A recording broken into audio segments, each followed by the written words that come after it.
ಜನಧನಿಯ ವೀಕ್ಷಕರಿಗೆ ಬೆಂಗಳೂರಿನಲ್ಲಿ ಇವತ್ತು ಬಜಾಜಿನ ಒಂದು ಹೊಸ ಆಟೋ ಒಂದು ರಸ್ತೆಗೆ ಇಳಿದಿದೆ.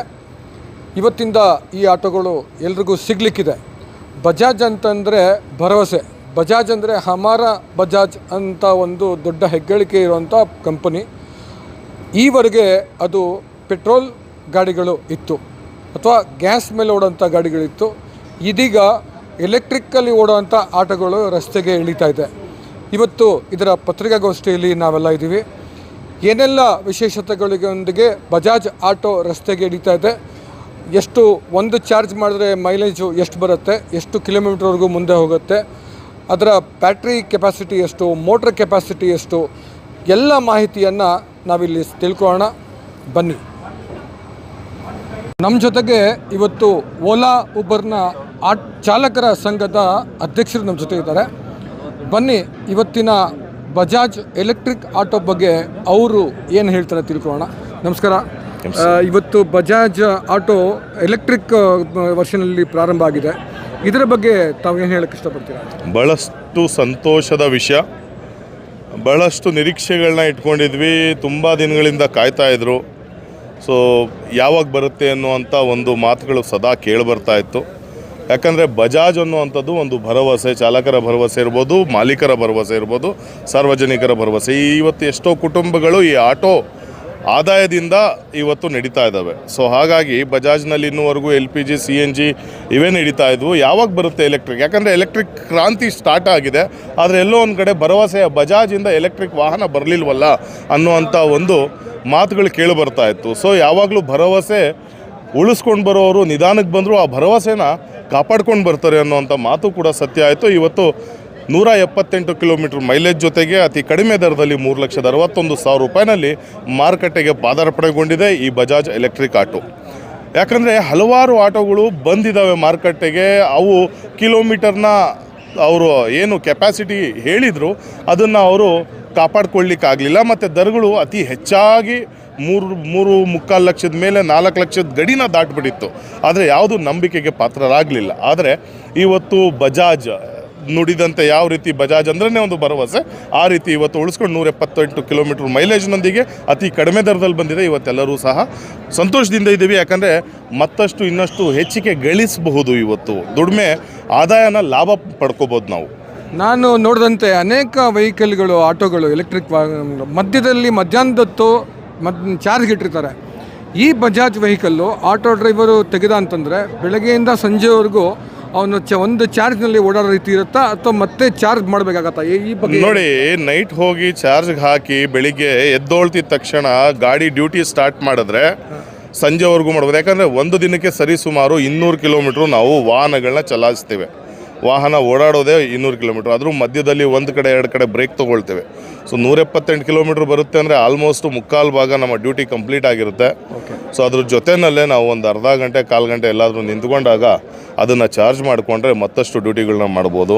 ಅಂದರೆ ಊಟದ ಸಮಯದಲ್ಲಿ ಎಲ್ಲರೂ ನಿಲ್ಲಿಸ್ಕೊಂಡಿರೋ ಟೈಮಲ್ಲಿ ಕೂಡ ಅವರು ಚಾರ್ಜ್ ಮಾಡಿ ಮುಂದೆ ಚಾರ್ಜ್ ಮಾಡ್ಬೋದು. ಯಾಕಂದರೆ ತುಂಬ ಈಸಿ ಇದೆ.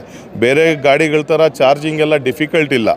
ಕ್ಯಾರಿ ಮಾಡ್ಬೋದು ಚಾರ್ಜರ್ ಅಡಾಪ್ಟರ್ಸ್ನ. ಮತ್ತು ಅದರಲ್ಲಿ ಯಾವುದೇ ರೀತಿ ಕುಂದುಕೊರತೆಗಳು ಬಂದರೆ ಅದು ಅಲ್ಲಿಗೆ ಸರಿಪಡಿಸುತ್ತೆ ಹೊರತು MCB ಇರ್ಬೋದು, ಅದರ ಒಂದು ತಂತ್ರಜ್ಞಾನ ಇರ್ಬೋದು, ಯಾವುದೇ ರೀತಿ ವಾಹನದ ಏನು ಮೋಟಾರ್ಗಾಗಲಿ ಒಳಗಡೆ ಇರ್ತಕ್ಕಂಥ ವೈರಿಂಗ್ಗಾಗಲಿ ಹಾನಿ ಮಾಡೋದಿಲ್ಲ. So very good. ಆ್ಯಂಡ್ ಟೆಕ್ನಾಲಜಿನಲ್ಲಿ ತುಂಬ ಬೆಸ್ಟ್ ಅಂತ ನನಗನ್ಸುತ್ತೆ. ಹಮಾರ ಬಜಾಜ್ ಅನ್ನೋ ಒಂದು ಭರವಸೆನಲ್ಲಿ ಇವತ್ತು ಬಜಾಜ್ ಆಟೋ ಬಂದಿದೆ ಅಂತ ನಿಮ್ಗೆ ಬಜಾಜ್ ಅನ್ನೋದೇ ಒಂದು ಭರವಸೆ. ನಾನು ಹೇಳ್ದಂಗೆ ತುಂಬ ಜನ ಇವತ್ತು ಕುಟುಂಬಗಳು ಇವತ್ತು ನಡೀತಾ ಇದ್ದಾವೆ, ಸಾಕ್ತಾ ಇದ್ದಾವೆ. ಅವ್ರು ಯಾವತ್ತೂ ಒಂದು ವಾಹನನ ಮಾರಾಟ ಮಾಡಲಿಲ್ಲ, ಒಂದು ಬಿಸ್ನೆಸ್ನ ಮಾರಾಟ ಮಾಡಿದ್ದಾರೆ. ಹಲವಾರು ನಿರುದ್ಯೋಗಿಗಳು ಇವತ್ತು ಸೌದ್ಯೋಗಿಗಳಾಗಿ ಇವತ್ತು ಜೀವನ ನಡೆಸ್ತಾ ಇದ್ದಾರೆ. ಅಂದರೆ because of the Bajaj. I always thanks to Bajaj. ನಾನು ಧನ್ಯವಾದ ಹೇಳಕ್ಕೆ ತಿಳಿಸ್ತೇನೆ. ತನ್ವೀರ್ ಅವರು ಭಾಳ ಭರವಸೆಯ ಮಾತುಗಳನ್ನು ಬಜಾಜ್ ಆಟೋ ಎಲೆಕ್ಟ್ರಿಕ್ ಆಟೋ ಬಗ್ಗೆ ಮಾಡಿದ್ದಾರೆ. ಧನ್ಯವಾದಗಳು ಸರ್ ತಮ್ಮೆಲ್ಲ ಮಾತುಗಳಿಗೆ. ಗೇರ್ ಗಾಡಿಗಳನ್ನ ಓಡಿಸ್ತಾ ಇದ್ದು ಇವತ್ತು ಬಜಾಜ್ ಎಲೆಕ್ಟ್ರಿಕ್ ಆಟೋವನ್ನು ನೋಡಲಿಕ್ಕೆ ಸರ್ ಬಂದಿದ್ದರು. ಬನ್ನಿ ಅವ್ರ ಹತ್ರ ಅವ್ರ ಅನಿಸಿಕೆ ಅಂತ ತಿಳ್ಕೊಳ್ಳೋಣ. ನಮಸ್ಕಾರ ಸರ್. ನನ್ನ ಹೆಸರು H ಪ್ರಕಾಶ್ ಅಂತ. ಓಕೆ. ಬಜಾಜ್ ಓಡಿಸ್ತಾ ಇದೆ ನಾನು ಆಲೆ 92ಇಂದ ಇದುವರೆಗೂ ಬಜಾಜನೇ ಓಡಿಸಿರೋದು. ಓಕೆ. ಇವಾಗ ಎಲೆಕ್ಟ್ರಿಕ್ ನೋಡೋದಕ್ಕೆ ಬಂದಿದ್ದೆ.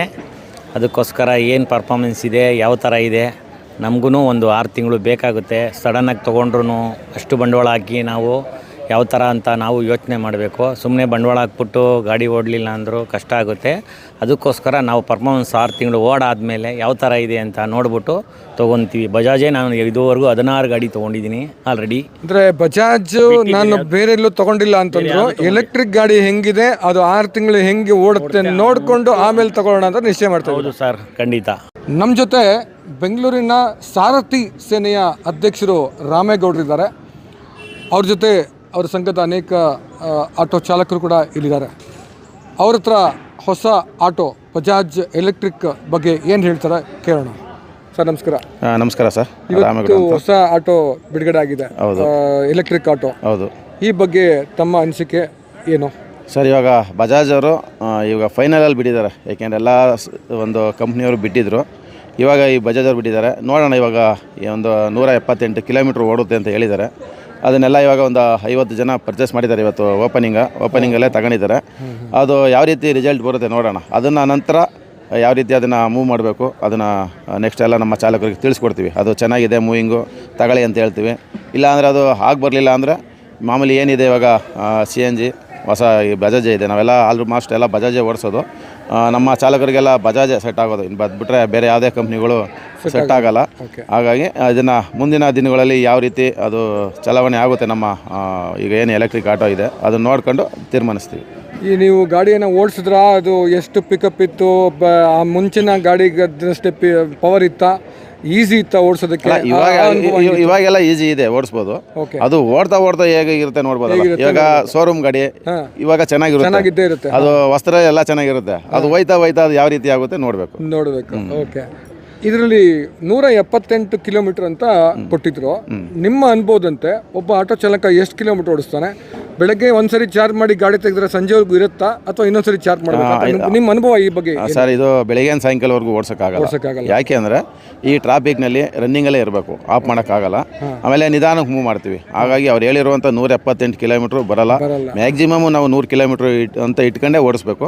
ಅವಾಗ ಪಾಯಿಂಟ್ಗಳು ಇರ್ತವೆ, ಆ ಪಾಯಿಂಟ್ಗಳಲ್ಲಿ ಹಾಕೊಂಡು ಚಾರ್ಜ್ ಮಾಡ್ಕೊಂಡು ಓಡಿಸ್ಬೇಕು. ಸಾಮಾನ್ಯವಾಗಿ 100 ಕಿಲೋಮೀಟ್ರ್ ಚಾರ್ಜ್ ಮತ್ತೆ ಮಾಡಬೇಕು ಅಂದರೆ ಎಷ್ಟು ಅವರ್ ಬೇಕಾಗುತ್ತೆ ಸರ್? ಅದು 1 ಅವರ್ 2 ಅವರ್ ಇರ್ಬೋದು. ಅದೇನು ಯಾವ ರೀತಿ ಆಗುತ್ತೆ 4 ಅವರ್. ಸಾಮಾನ್ಯವಾಗಿ 4 ಅವರ್ ಬೇಕಾಗುತ್ತೆ. 4 ಅವರ್ ಚಾರ್ಜಿಂಗ್ ಅಂತ ಇರುತ್ತೆ. 4 ಅವರು 1 ಅವರ್ಗೆ ಅಂದರೆ 1 ಅವರ್ ಇಷ್ಟು ಅಂತ ತಗೋತಾರೆ. ಓಕೆ, ಚಾರ್ಜ್ ಮಾಡ್ಕೋಬೋದು. ನಾನು ನೋಡಿರೋ ಪ್ರಕಾರ ಅನೇಕ ಬೇರೆ ಎಲೆಕ್ಟ್ರಿಕ್ ಗಾಡಿಗಳು ಮಧ್ಯಾಹ್ನದ ಹೊತ್ತು ಚಾರ್ಜಿಂಗ್ ಸ್ಟೇಷನ್ನಲ್ಲಿ ನಿಲ್ಲಿಸಿರ್ತಾರೆ. ಆಟೋ ಅವರು ಆರಾಮಾಗಿ ರಿಲ್ಯಾಕ್ಸ್ ಮಾಡ್ತಿರ್ತಾರೆ. ನನ್ನ ಪ್ರಕಾರ ಎಲೆಕ್ಟ್ರಿಕ್ ಗಾಡಿಗೂ ಅಥವಾ ಬೇರೆ ಕನ್ವೆನ್ಷನಲ್ ಗಾಡಿಗೂ ಇದೊಂದು ವ್ಯತ್ಯಾಸ ಇದೆ. ಆಟೋ ಚಾಲಕರಿಗೆ ಎಲ್ಲೋ ಒಂದು ಕಡೆ ಪೆಟ್ರೋಲ್ ಹಾಕ್ಸ್ಕೊಂಡು ಮುಂದಕ್ಕೆ ಹೋಗ್ಬೋದು, ಆದರೆ ಇಲ್ಲಿ ಚಾರ್ಜಿಂಗ್ ಸ್ಟೇಷನಲ್ಲಿ ನಿಂತ್ಕೊಂಡಿರ್ಬೇಕು. ಈ ಒಂದು ಸಮಸ್ಯೆ ಇದರಲ್ಲಿ ಏನಾದ್ರು ಪರಿಹಾರ ಸಿಗುತ್ತಾ ಅಥವಾ ಇದು ಬೆಟರ್ ಇದೆಯಾ, ಆ ಥರ ಏನಾದ್ರು ಹೇಳ್ಬೋದು? ಸರ್, ಇದು ಬೆಳಿಗ್ಗೆಯಿಂದ ಮಧ್ಯಾಹ್ನವರೆಗೂ ಓಡಿಸ್ತಾರೆ. ಮಧ್ಯಾಹ್ನ ಮೇಲೆ ಬಿಸ್ನೆಸ್ ಕಮ್ಮಿ ಇರುತ್ತೆ. ಆ ಟೈಮ್ನಲ್ಲಿ ಏನು ಮಾಡ್ತಾರೆ, ಚಾರ್ಜ್ ಮಾಡ್ಕೋತಾರೆ. ಈಗ 4 ಅವರು ಈಗ ಪೀಕ್ ಅವರ್ವರೆಗೂ ಆರಾಮಾಗಿರ್ತಾರೆ, ಬಾಡಿಗೆಗಳು ಸಿಗಲ್ಲ ಮಧ್ಯಾಹ್ನ ಟೈಮು. ಆ ಟೈಮ್ನಲ್ಲಿ ಅದು ನೋಡ್ಕೊಂಡು ಚಾರ್ಜ್ ಮಾಡ್ಕೋತಾರೆ. ಸೊ ಮಧ್ಯಾಹ್ನದತ್ತು ಸಾಮಾನ್ಯವಾಗಿ ರೆಸ್ಟ್ ಕಮ್ಮಿ ಇರುತ್ತೆ, ಆ ಟೈಮಲ್ಲಿ ಚಾರ್ಜ್ ಮಾಡ್ಕೊಂಡ್ರೆ ಮತ್ತೆ ಪೀಕ್ ಅವರಿಗೆ ಓಡಿಸ್ಬೋದು. ನಮಸ್ಕಾರ, ಧನ್ಯವಾದಗಳು ರಾಮೇಗೌಡ. ನಮಸ್ಕಾರ ಸರ್. ನಮ್ಮ ಜೊತೆ ಬಜಾಜ್ ಎಸ್ಟೆಕ್ ಅನ್ನೋಂಥ ಒಂದು ಶೋರೂಮ್ನ ಮಾಲೀಕರು ನಮ್ಮ ಕಾಮತ್ ಅಂತ ನಮ್ಮ ಜೊತೆ ಇದ್ದಾರೆ. ಅವರ ಅನಿಸಿಕೆ ಇವತ್ತು ಈ ಬಜಾಜ್ ಎಲೆಕ್ಟ್ರಿಕ್ ವಾಹನದ ಬಗ್ಗೆ ಏನಂತಾರೆ ತಿಳ್ಕೊಳ್ಳೋಣ ಬನ್ನಿ. ನಮ್ಮ RM ಬಜಾಜ್ನ ಸರ್ವಿಸ್ RM ರೀಜನಲ್ ಮ್ಯಾನೇಜರ್. ಬನ್ನಿ ಸರ್, ನಮಸ್ಕಾರ. ಬಜಾಜಿಂದ ರೀಜನಲ್ ಮ್ಯಾನೇಜರ್ ಕರ್ನಾಟಕ. ಓಕೆ, ಈ ಹೊಸ ಎಲೆಕ್ಟ್ರಿಕ್ ಆಟೋಗಳ ವಿಶೇಷತೆ ಏನೋ ಹೇಳ್ಬೋದಾ? ಈ ನಮ್ಮ ಗಾಡಿ ಆಲ್ಮೋಸ್ಟ್ 13 ಗಾಡಿಗಳಲ್ಲಿ ಸೇರಿ 2.5 ಲಕ್ಷ ಕಿಲೋಮೀಟರ್ ರನ್ ಆದ ಮೇಲೆ ನಾವು ಲಾಂಚ್ ಮಾಡಿರೋ ಗಾಡಿ. ಓಕೆ. ಸೊ ಅದರಲ್ಲಿ ಬೇರೆ ಕಂಪನಿಯವ್ರ ಹತ್ರ ಬೇರೆ ಸಿಸ್ಟಮಲ್ಲಿ ಏನು ಪ್ರಾಬ್ಲಮ್ ಬರ್ಬೋದು ಇದನ್ನೆಲ್ಲ ಸ್ಟಡಿ ಮಾಡಿ ಆಮೇಲೆ ತಂದಿರೋ ಗಾಡಿ. ಕಾರಣ ಪರ್ಫಾರ್ಮೆನ್ಸ್ ಚೆನ್ನಾಗೇ ಇರುತ್ತೆ. ಓಕೆ. ಬೆಂಗಳೂರು ಸಿಟಿಯಲ್ಲೂ ಗಾಡಿ ಚೆನ್ನಾಗೇ ಓಡುತ್ತೆ. ನಾವು ಏನು ಮಾಡ್ತಾರೆ, ಗಾಡಿ ಜೊತೆ ಗಾಡಿ ಚಾರ್ಜರನ್ನು ಕೊಡ್ತಾ ಇರ್ತೇವೆ ಕಸ್ಟಮರಿಗೆ. ಓಕೆ. ಅವರ ಮನೆಯಲ್ಲಿ ಇನ್ಸ್ಟಾಲ್ ಮಾಡ್ತೇವೆ. ಸೊ ಚಾರ್ಜಿಂಗಲ್ಲಿ ಚೆನ್ನಾಗಿರುತ್ತೆ, ಗಾಡಿ ಪರ್ಫಾರ್ಮೆನ್ಸ್ ಅಷ್ಟು ಸಮಯ ಚೆನ್ನಾಗೇ ಇರುತ್ತೆ. ಅದು ನಮ್ಮದು ಗ್ಯಾರಂಟಿ ಇರುತ್ತೆ, ಅಂದರೆ ಗ್ಯಾರಂಟಿ ಇರುತ್ತೆ. ಸೆಕೆಂಡ್ ಥಿಂಗ್, ಪ್ರತಿ 5,000 ಕಿಲೋಮೀಟ್ರಿಗೊಮ್ಮೆ ಗಾಡಿಯಲ್ಲಿ ಸಿಗ್ನಲ್ ಕೊಡುತ್ತೆ ಸರ್ವಿಸ್ಗೆ ಬನ್ನಿ ಅಂತೇಳಿ. ಸರ್ವಿಸ್ಗೆ ಬಂದು ಚೆಕ್ ಮಾಡಿ ಹೋಗ್ತಾ ಇದ್ದರೆ ಎಷ್ಟು ಸಮಯ ಮಾಡ್ತಾ ಇರ್ತಾರೋ ಗಾಡಿ ಅಷ್ಟು ವರ್ಷ ಚೆನ್ನಾಗೇ ಇರುತ್ತೆ. ಓಕೆ. ಈ ಗಾಡಿನಲ್ಲಿ ಯಾವ ಕೆಪಾಸಿಟಿ ಮೋಟ್ರ್ ಇದೆ, ಎಷ್ಟು ಮೈಲೇಜ್ ಕೊಡುತ್ತೆ, ಈ ಥರ ಮಾಹಿತಿ ಕೊಡ್ಬೋದಾ? ಈ ಗಾಡಿಯಲ್ಲಿ ನಾವು ಯೂಸ್ ಮಾಡೋ battery 8.9 kilo watt Okay. Battery ಇರುತ್ತೆ. ಹಾಂ 4.5 ಕಿಲೋ ವ್ಯಾಟ್ ಇದು ಮೋಟ್ರ್ ಇರುತ್ತೆ. ಮೋಟ್ರ್ ಇರುತ್ತೆ. ಓಕೆ. ಸೊ ಇಂಪಾರ್ಟೆಂಟ್ ಥಿಂಗ್ ಅಂದರೆ ಈ ಗಾಡಿಯಲ್ಲಿ 3 ಸೆನ್ಸರ್ಗಳಿರುತ್ತೆ. ECU ಇರುತ್ತೆ, ಒಂದು ವೆಹಿಕಲ್ ಕಂಟ್ರೋಲ್ ಸೆನ್ಸರ್ ಇರುತ್ತೆ, ಬ್ಯಾಟ್ರಿ ಮ್ಯಾನೇಜ್ಮೆಂಟ್ ಸೆನ್ಸರ್ ಇರುತ್ತೆ, ಇನ್ನೊಂದು ಟೆಲಿಮ್ಯಾಟ್ರಿಕ್ ಸೆನ್ಸರ್ ಅಂತ 3 ಸೆನ್ಸರ್ಸ್ ಇರುತ್ತೆ, 3 ECUಗಳಿರುತ್ತೆ. ಒಂದಕ್ಕೊಂದು ಕಮ್ಯುನಿಕೇಷನ್ ಮಾಡ್ತಾ ಕಸ್ಟಮರಲ್ಲಿ ಮೊಬೈಲ್ ಏನಿರುತ್ತೆ ಅದರಲ್ಲಿ ಅಪ್ಡೇಟ್ ಆಗ್ತಾ ಇರುತ್ತೆ. ಈ ಗಾಡಿ ಎಷ್ಟು ಕಿಲೋಮೀಟ್ರ್ ಹೋಗ್ಬೋದು, ಆಮೇಲೆ ಇನ್ನು ಇದರಲ್ಲಿ ಚಾರ್ಜ್ ಯಾವಾಗ ಮಾಡಬೇಕಾಗುತ್ತೆ, ಆಮೇಲೆ ನೆಕ್ಸ್ಟ್ ಚಾರ್ಜಿಂಗ್ ಸ್ಟೇಷನ್ ಹತ್ತಿರದಲ್ಲಿ ಎಲ್ಲಿರುತ್ತೆ ಎಲ್ಲ ಈ ಆ್ಯಪಲ್ಲಿ ತೋರಿಸ್ತಾ ಇರುತ್ತೆ. ಆದ ಕಾರಣ ಕಸ್ಟಮರ್ ಯಾವಾಗ ಇದನ್ನು ಟ್ರೈನಾಗಿ ಯೂಸ್ ಮಾಡ್ತಾಯಿದ್ರೆ ಗಾಡಿ ಎಲ್ಲಿಯೂ ಆರಾಮದಲ್ಲಿ ಓಡಿಸ್ತಾ ಇರ್ಬೋದು. ನಾವು ಡಿಕ್ಲೇರ್ ಮಾಡೋ ಕಿಲೋಮೀಟರ್ 179 ಕಿಲೋಮೀಟ್ರ್ ಅಂತ 78 ಕಿಲೋಮೀಟ್ರ್, ಬಟ್ ರಿಯಲ್ ಕಂಡೀಷನಲ್ಲಿ 140 150 ಬಂದೇ ಬರುತ್ತೆ ಓಕೆ. ಚೆನ್ನಾಗಿ ಯೂಸ್ ಮಾಡೋದಿದ್ರೆ. ಆದರೆ ಇಂಪಾರ್ಟೆಂಟ್ ಥಿಂಗ್ ಅನಾವಶ್ಯವಾಗಿ ಆಕ್ಸಿಲೇಟ್ರ್ ಕೊಡೋದು ಇಂಥದ್ದು ಮಾಡೋದಿದ್ರೆ ಗಾಡಿ ಪರ್ಫಾರ್ಮೆನ್ಸ್ 100% ಎಷ್ಟು ಸಮಯ ಯೂಸ್ ಮಾಡ್ತಿರ್ತಾರೆ ಅಷ್ಟೇ ಟೈಮ್ ಹಾಗೇ ಇರುತ್ತೆ. ಓಕೆ. ಇನ್ನೊಂದು ಪ್ರಶ್ನೆ, ಫಾಸ್ಟ್ ಚಾರ್ಜಿಂಗ್ ಆಪ್ಷನ್ ಇದೆಯಾ ಅಥವಾ ಸಾಮಾನ್ಯವಾಗಿ ಚಾರ್ಜ್ ಟೈಮ್ ಎಷ್ಟು ತೊಗೊಳುತ್ತೆ? ನಮ್ಮ ಗಾಡಿಯಲ್ಲಿರೋದು ನಾರ್ಮಲ್ ಚಾರ್ಜಿಂಗ್, ನಾವು ಫಾಸ್ಟ್ ಚಾರ್ಜಿಂಗ್ ರೆಕಮೆಂಡ್ ಮಾಡಿಲ್ಲ ಆ್ಯಸ್ ಆಫ್ ನೋ. ಯಾಕಂದರೆ ಬ್ಯಾಟ್ರಿ ಲೈಫ್ ಡಿಪೆಂಡ್ ಆಗಿರೋದು ನೀವು ಹೇಗೆ ಚಾರ್ಜ್ ಮಾಡ್ತೀರಿ, ಎಷ್ಟು ಟೈಮ್ ಚಾರ್ಜ್ ಮಾಡ್ತೀರಿ ಅಂತೇಳಿ. ಓಕೆ. ನಮ್ಮ ಹತ್ರ ಸಿಸ್ಟಮ್ ಇದೆ,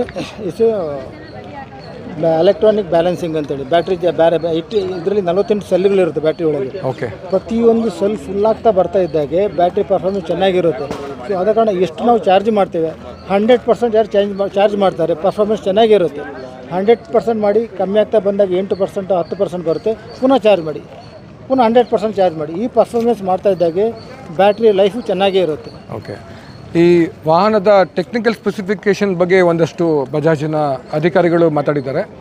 ಇವತ್ತು ಮ್ಯಾನೇಜರ್ ಸೇಲ್ಸ್ ಬನ್ನಿ ಪ್ಲೀಸ್ ಕಮ್ ಸರ್.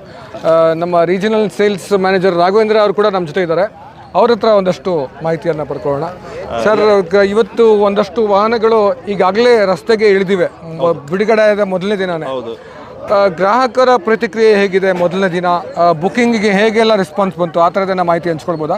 ಹಾಂ, ಖಂಡಿತವಾಗ್ಲು ಇವತ್ತು ನೀವು ನೋಡ್ತಿರ್ಬೋದು, ಮೋಸ್ಟ್ಲಿ ಫಸ್ಟ್ ಟೈಮ್ ಇನ್ನು ಆಟೋ ಅಂದರೆ ಸಾಮಾನ್ಯ ಎಲ್ಲರೂ ಗಂಡು ಹುಡುಗರು ಗಂಡಸು ನಡೆಯೋದು. ಇವತ್ತು ನೋಡಿ ಅಲ್ಲಿ ಎಷ್ಟು ಜನ ಇದ್ದಾರೆ ನಮ್ಮ ಲೇಡೀಸ್, ಮಹಿಳೆಯವರು ಎಷ್ಟು ಜನ ಇದ್ದಾರೆ. ಲೆಕ್ಕ ಹಾಕಿದ್ದು ಏನಂತ ಹೇಳಿದ್ರೆ ಈ ಎಲೆಕ್ಟ್ರಿಕ್ ವೆಹಿಕಲಲ್ಲಿ ಗೇರ್ ಸಿಸ್ಟಮ್ ಇಲ್ಲ, ಇದರಲ್ಲಿ ಬರೀ ಆಕ್ಸಿಲೇಟರ್ ಸಿಸ್ಟಮ್. ಇದರಿಂದ ಏನಾಗುತ್ತೆ ಅಂದರೆ ಯಾವುದೇ ಲೇಡೀಸ್ ಸಮೇತ ಅವರಿಗೆ 2 ವೀಲರ್ ಬಂದರೂ ಸಾಕು, ನಾರ್ಮಲ್ ಇದ್ರೆ 3 ವೀಲರ್ ಓಡಿಸ್ಬೋದು. ಸೊ ಇದು ಒಂದು ಪಾಯಿಂಟ್. ಇವತ್ತಿನ ದಿವಸ ನಾವು 100 ಗಾಡಿ ಡೆಲಿವರಿ ಕೊಡ್ತಾ ಇದ್ದೀವಿ. ಇವತ್ತು 100 ಗಾಡಿ ಡೆಲಿವರಿ ಕೊಡ್ತಾ ಇದ್ದೀವಿ. ಸೊ ಅಲ್ಲಿಗೆ ನೀವು ನೋಡಿರ್ಬೋದು, ಗಾಡಿ ಬರೋಕ್ಕಿಂತ ಮುಂಚೆನೇ ಒಂದು 100 ಗಾಡಿ ನಮಗೆ ಬುಕ್ಕಿಂಗ್ ಬಂದು ಅದ್ರ ಡೆಲಿವರಿ ಕೊಡ್ತಾ ಇದ್ದೀವಿ ಅಂತ ಹೇಳಿದ್ರೆ ಯಾವ ಥರ ಒಂದು ಕಸ್ಟಮರ್ ಈ ಗಾಡಿ ಬಗ್ಗೆ ಆಲ್ರೆಡಿ ನೋಡಿ ಬೇರೆ ಕಡೆ ತಿಳ್ಕೊಂಡು. ಯಾಕಂದ್ರೆ ನಾವು ಬೆಂಗಳೂರಿಗೆ ಇದು 6ನೇ ಲೊಕೇಶನ್ ಕರ್ನಾಟಕದಲ್ಲಿ. ಇದಕ್ಕಿಂತ ಮಂಗಳೂರು, ಗುಲ್ಬರ್ಗ, ಉಡುಪಿ, ಹುಬ್ಳಿ, ಮೈಸೂರು, ಶಿವಮೊಗ್ಗ ಲಾಂಚ್ ಮಾಡಿದ್ದೀವಿ. ಬಟ್ ಏನಾಗುತ್ತೆ ಅಂದರೆ ಈ ಲಾಂಚ್ ಮಾಡಿದಾಗ ಇವರೆಲ್ಲ ಸೋಷಿಯಲ್ ಮೀಡಿಯಾ ಎಷ್ಟು ಕನೆಕ್ಟ್ ಆಗಿದೆ ಅಂದರೆ ಪರ್ಫಾರ್ಮೆನ್ಸ್ ಎಲ್ಲ ಆಲ್ರೆಡಿ ಬಂದಿರುತ್ತೆ. ಈಗ ಬ್ಯಾಂಗ್ಳೂರಲ್ಲಿ ಫಸ್ಟ್ ಡೇನೇ 100 ಡೆಲಿವರಿ ಕೊಡಬೇಕು ಅಂದರೆ ನಮಗಿಂತ ಹೆಚ್ಚಾಗಿ ಗ್ರಾಹಕರು ಗೊತ್ತಿರುತ್ತೆ ಈ ವೆಹಿಕಲ್ ಯಾವ ಥರ. ಸೊ ಬಹಳಷ್ಟು ಈ ವೆಹಿಕಲ್ ಬಗ್ಗೆ ನಾವು ಇಲ್ಲಿವರೆಗೆ ಕೊಟ್ಟಿರೋದ್ರಲ್ಲಿ ಒಂದು ರೇಂಜ್ ಇರ್ಬೋದು, ಅಥವಾ ಕಸ್ಟಮರ್ ಕಂಫರ್ಟ್ ಇರ್ಬೋದು, ರೈಡರ್ ಕಂಫರ್ಟ್ಸ್ ಇರ್ಬೋದು. ರೈಡರ್ ನಮಗೆ ಹೇಳಿದ್ದಾರೆ, ಈ ಗಾಡೀಲಿ ಎಷ್ಟು ಚೆನ್ನಾಗಿದೆ ನಾವು ನೋಡಿರಲಿಲ್ಲ ಎಲೆಕ್ಟ್ರಿಕ್ ವೆಹಿಕಲಲ್ಲಿ, ರೈಡರ್ಸ್, ಪ್ಯಾಸೆಂಜರ್ಸ್. ಸೊ ಇದೆಲ್ಲ ತುಂಬ ಪಾಸಿಟಿವ್ ಆಗಿದೆ. ಹಾಗಾಗಿ ಇವತ್ತಿನ ದಿವಸ ನೀವು ಕೇಳ್ದಂಗೆ ಮೊದಲನೇ ದಿನ 100 ಡೆಲಿವರಿ ಕೊಟ್ಟಿದ್ದೀವಿ. ಇದು ಹೋಗ್ತಾ ಇನ್ನೂ ಜಾಸ್ತಿ ಆಗುತ್ತೆ. ಅಂದರೆ ಮೊದಲನೇ ದಿನವೇ ಬೆಂಗಳೂರಿನಲ್ಲಿ 100 ಗಾಡಿಗಳಿಗೂ ಹೆಚ್ಚು ಬುಕ್ಕಿಂಗ್ ಸಿಕ್ಕಿದೆ ಅಂತಂದರೆ ಇದ್ರ ಬಗ್ಗೆ ವಿಶ್ವಾಸಾರ್ಹತೆ ಜನರ ಮಧ್ಯೆ ತುಂಬ ಹೆಚ್ಚಿದೆ ಮತ್ತು ನಿರೀಕ್ಷೆಗಳು ಹೆಚ್ಚಿದೆ. ಈ ನಿರೀಕ್ಷೆಗೆ ನೀವು ಬರಲಿ ಅಂತ ನಾವು ನಿಮ್ಗೆ ಹಾರೈಸ್ತಿದ್ದೀವಿ. ನಮಸ್ಕಾರ, ತುಂಬ ಧನ್ಯವಾದ ಮಾಧ್ಯಮ ಪ್ರತಿನಿಧಿಗಳೇ. ಖಂಡಿತವಾಗ್ಲೂ ನಿಮ್ಮ ಒಂದು ನಿರೀಕ್ಷೆ ಏನಿದೆ ಅದು ಆಲ್ರೆಡಿ ನಾವು ತೋರಿಸಿದ್ವಿ 100 ಗಾಡಿ. ಖಂಡಿತವಾಗ್ಲೂ ಗ್ರಾಹಕರು ಸಮೇತ ಮೆಚ್ಕೊಂಡು ಇನ್ನೂ ಸಮೇತ ಪ್ರತಿಕ್ರಿಯೆ ಕೊಡ್ತಾರೆ ಅಂತೇಳಿ ನಾನು ಭಾವಿಸ್ತೀನಿ. Thank you very much. Thank you. ಇವತ್ತು ನಮ್ಮ ಜೊತೆ ಬೆಂಗಳೂರಿನಲ್ಲಿ ಆಟೋ ಓಡಿಸ್ತಕ್ಕಂಥ ಅನೇಕ ಮಹಿಳೆಯರು ನಮ್ಮ ಜೊತೆ ಇದ್ದಾರೆ. ಬನ್ನಿ ಅವ್ರ ಹತ್ರ ಬಜಾಜ್ ಎಲೆಕ್ಟ್ರಿಕ್ ಗಾಡಿ ಹೇಗಿದೆ ಮತ್ತು ಅವರ ಒಂದು ಎಕ್ಸ್ಪೀರಿಯನ್ಸ್ನ ಅನಿಸಿಕೆಯನ್ನು ತಿಳ್ಕೊಳ್ಳೋಣ. ನಮಸ್ಕಾರ ಮೇಡಮ್. ನಮಸ್ಕಾರ ಸರ್. ನಿಮ್ಮ ಹೆಸರು? ವರಲಕ್ಷ್ಮಿ ಅಂತ. ಎಷ್ಟು ವರ್ಷದಿಂದ ಆಟೋವನ್ನು ಓಡಿಸ್ತಾ ಇದ್ದೀರಾ? ಸರ್, ಆಟೋ ಇನ್ನೂ ಓಡಿಸ್ತಾ ಇಲ್ಲ, ಬಟ್ ಇವಾಗ ಟ್ರೈನಿಂಗ್ ತಗೋತಾ ಇದೀವಿ. ಟ್ರೈನಿಂಗ್ ತಗೊಂಡಿದ್ದೀವಿ ಸರ್. ನಾವು ಟ್ರೈನಿಂಗ್ ತಗೊಂಡಿದ್ದೀವಿ. ಎಲ್ಲಿ ಟ್ರೈನಿಂಗ್ ತಗೊಂಡಿರೋದು? ನಾವು ಇಲ್ಲಿ ಬಿಳೆಕಳ್ಳಿ ಹತ್ರ ಫ್ರೀಯಾಗಿ ಲೇಡೀಸ್ಗೆಲ್ಲ ಆಟೋ ಟ್ರೈನಿಂಗ್ ಕೊಡ್ತಾ ಇದ್ದಾರೆ ನಮ್ಮ ಪ್ರಭಾವತಿ ಮೇಡಮ್ ಅಂತ, ವಿಜಯ ಬ್ಯಾಂಕ್ ಲೇಔಟ್ ಹತ್ರ. ಅವರ ಕೆಪಾಸಿಟಿಯಲ್ಲಿ ಬೆಂಗಳೂರಲ್ಲಿ ಹೆಣ್ಮಕ್ಳೆಲ್ಲ ಕಷ್ಟಪಡಬಾರ್ದು, ಮುಂದಕ್ಕೆ ಅವ್ರಿಗೆ ಒಂದು ಸಿಗಲಿ, ಒಂದು ಧೈರ್ಯ ಬರಲಿ ಅಂತ ಅಂದ್ಬಿಟ್ಟು ಅವರು ಎಲ್ಲರಿಗೂ ಇದು ಮಾಡಿ ಸಹಾಯ ಎಲ್ಲ ಮಾಡ್ತಾ ಇದ್ದಾರೆ. ಅಂದರೆ ಮಹಿಳೆಯರು ಆಟೋವನ್ನು ಓಡಿಸಿ ಬದುಕು ಕಟ್ಕೊಳ್ಳೋದಕ್ಕೆ ಸಹಾಯ ಮಾಡ್ತಾರೆ. ಎಷ್ಟು ಜನ ಇದರಿಂದ ಮಹಿಳೆಯರು ಆಟೋ ಚಾಲಕರಾಗಿದ್ದಾರೆ? ಆ ರೀತಿ ಏನಾದ್ರು ನಿಮಗೆ? ಇವಾಗ ಆಲ್ರೆಡಿ 200 ಜನ ಹೋಗಿದ್ದಾರೆ ಸರ್. ಇವಾಗ ಆಲ್ರೆಡಿ ಅವ್ರ ಮೈಂಡಲ್ಲಿ ಇವಾಗಲೇ 1000 ಜನ ರೀಚ್ ಮಾಡಬೇಕು ಅನ್ನೋದಿದೆ ಅವ್ರ ಮೈಂಡಲ್ಲಿ. ಇವಾಗ ನಮ್ಮ ಮೇಡಮ್ ಇವಾಗ ನೆಕ್ಸ್ಟ್ ಪ್ರಯತ್ನದಲ್ಲಿದ್ದಾರೆ. ಅದರಲ್ಲಿ ನಮ್ಮದೆಲ್ಲ ಇವಾಗಲೇ 3ನೇ 4ನೇ ಟೀಮ್ ನಡೀತಾ ಇದೆ. ನಾವು ಇನ್ನು ಒಂದು ತಿಂಗಳೊಳಗೆಲ್ಲ ನಾವು ಮತ್ತೆ ಡೈವರ್ಸ್ಗಳು ಆಗ್ತೀವಿ ಅನ್ನೋ ನಂಬಿಕೆನೂ ಇದೆ ನಮಗೆ. ಅಂದರೆ ಸುಮಾರು ಈಗಾಗಲೇ 200 ಜನ ಮಹಿಳೆಯರು ಆಟೋವನ್ನು ಓಡಿಸ್ತಾ ಅವರ ಬದುಕನ್ನು ಕಟ್ಕೊಳ್ತಾ ಇದ್ದಾರೆ. ಯಾರು ಮೇಡಮ್ ಯಾವ ಸಂಘದ ಬಗ್ಗೆ ಏನು ಹೇಳ್ಬೋದಾ? ಸಂಘ ಇಲ್ಲ ಸರ್, ಇದು ಸೋಷಿಯಲ್ ಸರ್ವಿಸ್ ಅಂತ ಮಾಡ್ತಾ ಇದ್ದಾರೆ. ನಮ್ಮ ಮೇಡಮ್ ಹೆಸರು ಬಂದು ಪ್ರಭಾವತಿ ಅಂತ. ಹೌದು ಸರ್. ಇವಾಗ ಲೇಡೀಸ್ಗೆ ಸುಮಾರು ಪ್ರಾಬ್ಲಮ್ಸ್ ಇರುತ್ತೆ, ಅದರಿಂದ ಹೊರಗೆ ಬರೋಕ್ಕೆ ಆಗ್ತಾ ಇರಲ್ಲ. ಅದಕ್ಕೋಸ್ಕರ ಸ್ವಲ್ಪ ಟ್ರೈನಿಂಗ್ ಕೊಟ್ಟು ಅವ್ರನ್ನೂ ಸ್ವಲ್ಪ ಇದ್ರ ಬಗ್ಗೆ ಮಾಹಿತಿ ಕೊಟ್ಟು ಅವರು ಮೈಂಡ್ ಫ್ರೀ ಆಗಲಿ. ಇವಾಗ ಫ್ರೀಯಾಗಿ ಹೇಳ್ಕೊಡ್ತೀವಿ ಅಂದರೆ ಎಲ್ಲ ಮಹಿಳೆಯರು ಬರೋಕ್ಕೆ ಮುಂದುವರಿತಾರೆ.